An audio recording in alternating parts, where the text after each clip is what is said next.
Scott was smart. He realized very quickly that using trail cams was going to get us nothing. And so he started to think. And we needed some DNA evidence. And so we talked together every night for a week. We came up with a way, a non-technological way, because we figured out that Bigfoot is going to figure the technology out. So we just put packing tape so the sticky side was out up on the side of a tree, and up near the fork of the tree, high up, we put pancakes, bacon grease, bacon, and in his research area, we started to get Bigfoot hair. And that was a big pump in the arm to the Bigfoot DNA project of Dr. Ketchum. So not too long after that, I went back out to Tennessee, and we were coming out of an area, and we just stopped on a ridge and we're talking. And Scott always had his camera going, usually behind him. And now when we're talking, he's just looking at the cameras, looking at the ground, I think. And all of a sudden, maybe not 200 feet from us, down in this really thick gully, a couple of Bigfoot start talking. And it's very kind of similar to the Sierra Sounds. There's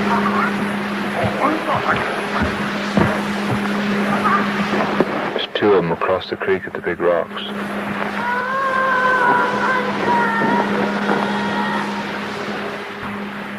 It's a hard act to follow.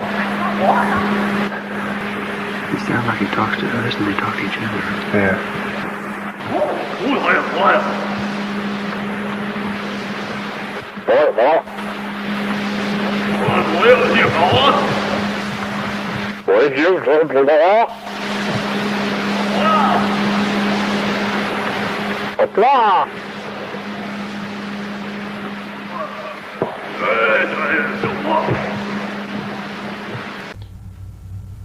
Scott and I got that together.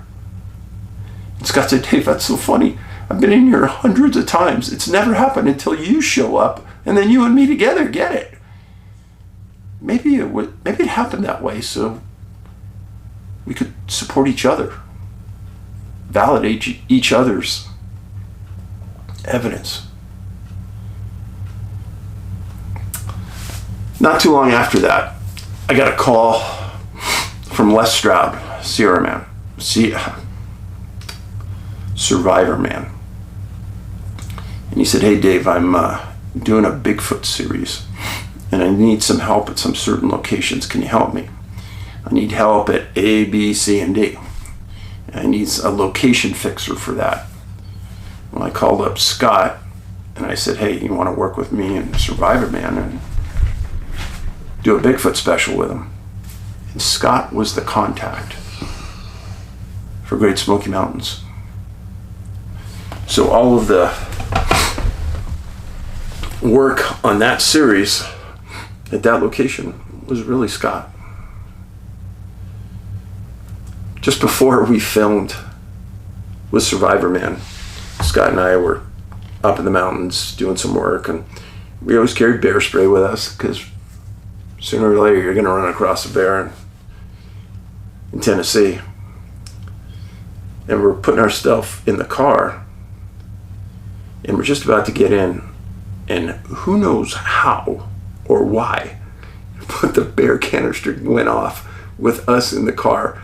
Thank goodness we weren't moving. We jumped out of the car. It got Scott worse, and we were just pouring water, our bottles of water over his face, trying to get the garbage off of him so he could see. And that was quite a funny story, actually. We laughed about that for a long time. Then another time, we were really deep in the woods. And every time I went out there, he'd give me one of his guns so I didn't have to pack one of my guns and get cleared for DHS to get it across. So I get there and we're both carrying guns, and all of a sudden we're walking through this marshy, thick area. Scott draws his gun and goes, back, back. And I'm thinking, bear? What is it? I'm looking, I don't see a bear, nothing, and he's looking at the ground. And it was a huge copperhead. We didn't shoot it. We were able to get away from it. We backed our way out. Hilarious at times. Then I had a friend named Dave Bacara. And Dave owns a Bigfoot museum in Georgia. Bacara, B-A-K-A-R-A. And at different times, Dave invited myself and Scott out to do presentations at his location.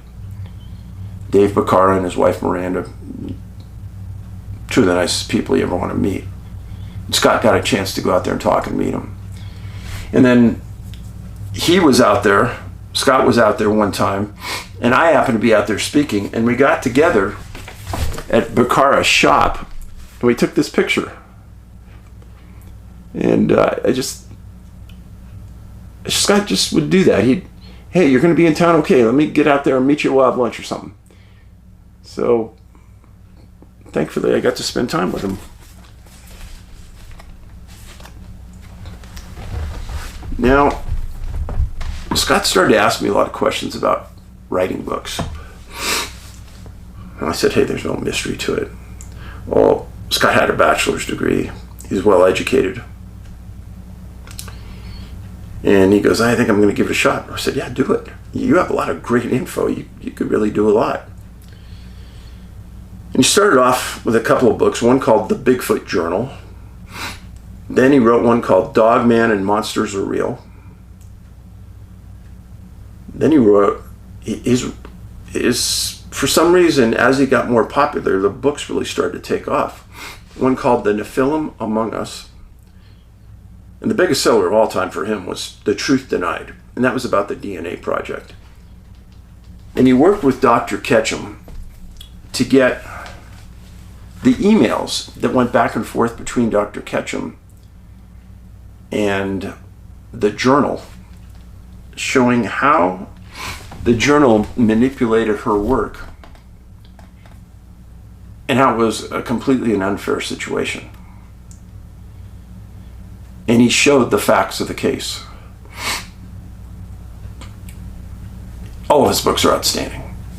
Let me just say, I sold them last year. That's how good they are. Well, luckily, there were other times we got together. 2 years ago, I was doing the Bigfoot conference in Gatlinburg. Scott was going through a divorce, and I said, just come and meet Angie and I, hang out with us, and just get your head out of it. And he did. He hung out with us, had a good time, was around people. Tons of people came up to him and go, hey, you're Scott Carpenter. Because he had spoke at that conference there earlier.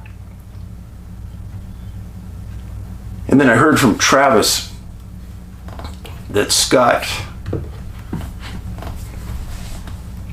really said that I supported him during those hard times. But buddy, what he did for me, I could never repay.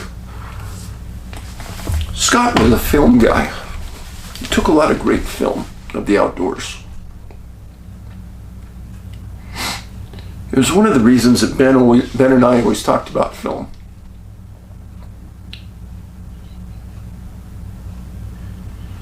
And probably one of the reasons why Ben got on the track of doing a film with me. But when Ben took his life, one of a handful of my friends that showed care in true friendship was Scott. He was there every day. He cared. He understood. We talked about religion.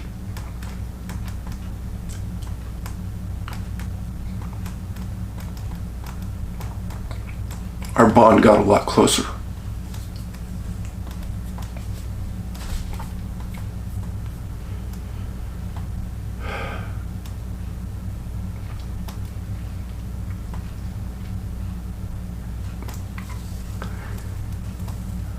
Three weeks ago,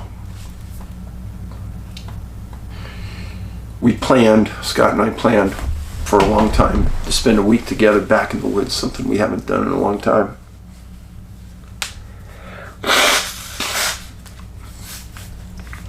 So, I flew to Knoxville, and we spent a week, just 3 weeks ago, in the woods, doing all kinds of stuff that we used to do.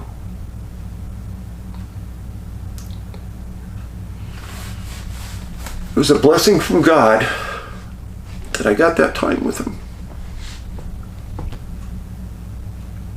We talked about stuff.